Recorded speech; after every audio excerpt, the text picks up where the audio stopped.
everyone, this is Samir. Welcome back to my channel EasyGate.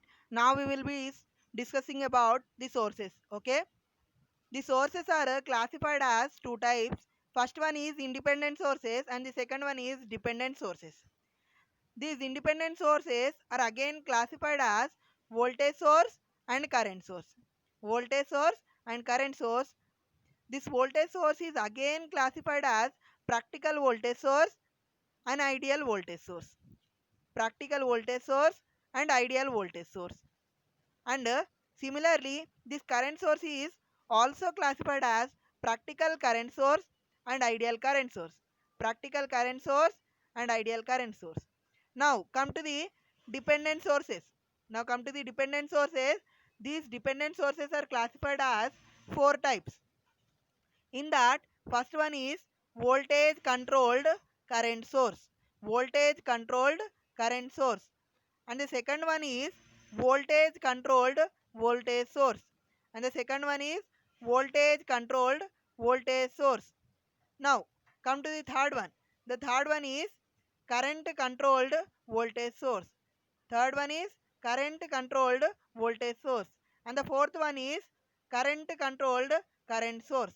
Fourth one is current controlled current source. These are also called as voltage dependent current source. This is also called as voltage dependent current source, voltage dependent voltage source, current dependent voltage source, current dependent current source. Now, we will be discussing about this voltage source and this current source.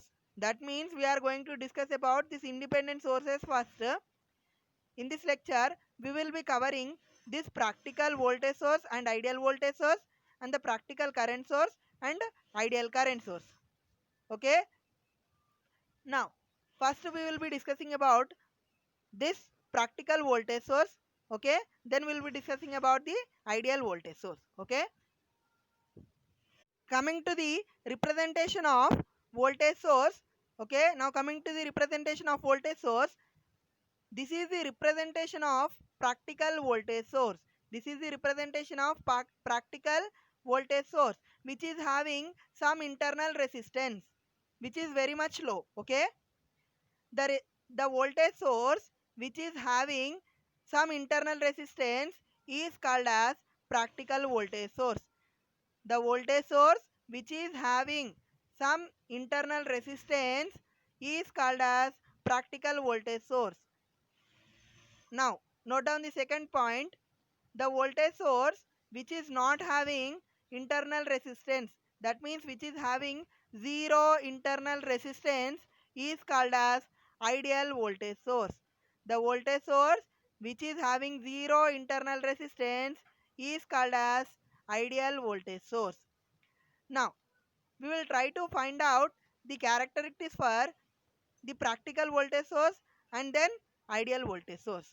To find out that, I am taking a load as RL, that is a resistance, and the voltage across this load is V of t and the current through this load is I of t. So you consider the voltage across the load as V of t and current through this load as I of t.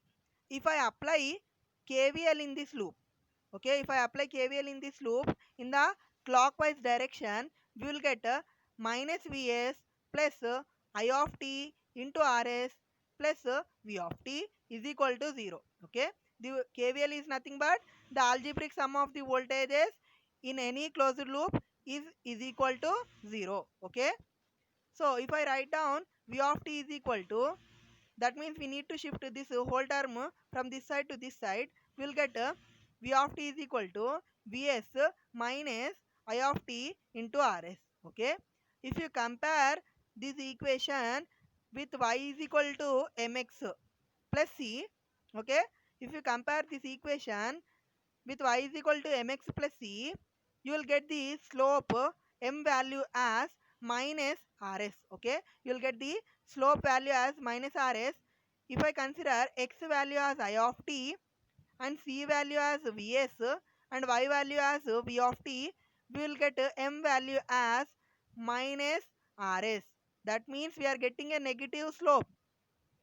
To plot this characteristics, I am comparing this equation with y is equal to mx plus c. If I compare this equation with y is equal to mx plus c, we will get y value as v of t and x value as I of t and c value as vs and m value will become minus rs. That means we are getting a straight line which is having a negative slope, right? We are getting a straight line which is having negative slope. To find out this characteristics, first that means to simply find out this characteristics, I am keeping this v of t 0, then I will keep this I of t will be, then I will keep this I of t is equal to 0, so that we will get the exact points on the x-axis and y-axis. If I keep this y of t, sorry, if I keep this v of t is equal to 0, we will get 0 is equal to Vs minus I of t into Rs. That means I am finding the point which is exactly located on the x-axis. So if I find out I of t is equal to, we will get Vs by Rs. Now we got the point which is located on the x-axis, which is nothing but Vs by Rs comma 0, right? Now if I keep this I of t is equal to 0, that means I am finding the point which is exactly located on the y-axis. If I keep this I of t is equal to 0, we will get v of t is equal to vs. Okay, that is the point which is located on the y-axis. If I plot these characteristics of practical voltage source, we will get this straight line. We will get this straight line, right?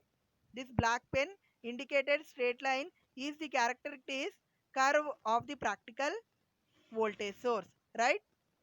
Which is having a slope as minus rs and the x value. Okay, when we keep y value which is nothing but v of t is equal to 0, we will get x value as vs by rs. Okay, if I keep the x value is equal to 0, that means I of t is equal to 0, we will get y value as vs, as we discussed in the before points, right? If I keep y is equal to 0, we are getting I of t, that means this is the x value as vs by rs. If I keep this I of t is equal to 0, sorry, this I of t is equal to 0, we are getting v of t is equal to vs directly, right? V of t is equal to vs. These 2 points, by using these 2 points, we have drawn this characteristics which is having a negative slope. Okay, which is a non-linear because it is not passing through origin, but it is a straight line and it is having a negative slope. That means it is active. Okay, and it is unidirectional, right? Now if I want to find out the characteristics for this ideal voltage source, in the before point I said that the ideal voltage source means the internal resistance will become 0. If the internal resistance will become 0, we are having the slope as minus rs. That means slope will become 0. Okay, we will get a slope as 0. That means we will get a straight line which is parallel to this x-axis, which is having a 0 slope. If I substitute this rs value as 0 in this equation, we will get v of t is equal to vs, right? We will get v of t is equal to vs.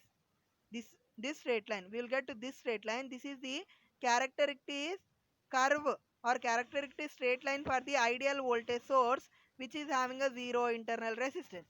Okay, I hope you have understood this. In the coming lecture, we will be discussing about the representation of practical current source and the ideal current source. Okay, in the coming lecture we will be discussing about the representation of the practical and ideal current source. Okay, I hope you have understood, and if you like the video, please subscribe and press the bell icon. Thank you.